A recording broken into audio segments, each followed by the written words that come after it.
ስለ ስፓርታን ታሪክ ምን ያህሎቻችሁ ታውቃላችሁ? አንዳንድ ጊዜ ሰዎች ስፓርታን ማለት የሆነ ሰው ብሎ ያስባሉ፣ ግን ስፓርታኖች የራሳቸው ታሪክ የነበራቸው ሰዎች ናቸው። ስፓርታኖች ማን ናቸው?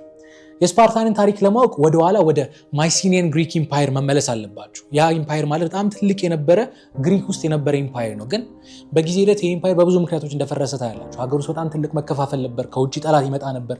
ኢኮኖሚያቸው ሙሉ በሙሉ ኮላፕስ አድርጎ ነበር። እንዲሁም ደግሞ ረሃብ ተነስቶ ነበር፣ ድርቅ ተነስቶ ነበር። የመሬት መንቀጥቀጦችም ሲነሱ ሙሉ በሙሉ ከተማውን እንዳናጋው ታያላችሁ። እና ያኔ ግሪክ ወደ 4 ጎሳዎች ይከፈላሉ።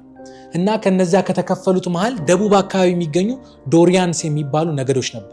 እነዚህ ነገዶች ማለት ከሌሎች ይልቅ በጣም ሚሊታሪስቲክ አቋም የነበራቸው ሰዎች ናቸው። ወንዶቻቸው በጣም ጠንካራ ጥሩ አቋም የነበራቸው፣ ሴቶቻቸውም እንደዛው በተወሰነ መንገድ የሚዋጉ ነበሩና ስፓርታ የምትባል አንድ ከተማ እንደፈጠሩ ታያላችሁ። እንግዲህ ስፓርታ የምትባለው ከተማ ከግሪኮች ይልቅ በጣም ወጣ ያለ ከተማ ነበረች። ለምን ካላችሁ ሚሊተሪ ላይ በጣም ትኩረት ያደርጋል። አንድ ወንድ ልጅ ከተወለደ በኋላ ልክ እስከ 7 ዓመቱ ድረስ እናቱ ቤት ያደርጋል። እናቱ ናት የምታስተምረው። 7 ዓመት ከገባ ከሆነ በኋላ አጎጌ የሚባል ትምህርት ቤት ነበራቸው።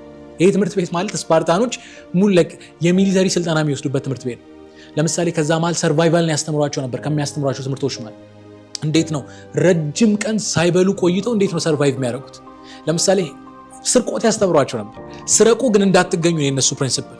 ራቆታቸውን በጣም ረጅም ቦታ ይልኳቸው ነበር። ንፋስ የነበረበት ቦታ ረጅም ቀን ሳይተኙ ያልፉ ነበር። በረዶ ውስጥ ይለቋቸው ነበር። በቃ ሰርቫይቭ ማድረግ እንዲለምዱ። ወንዶቹ በዚህ መንገድ ያድጉ ነበር።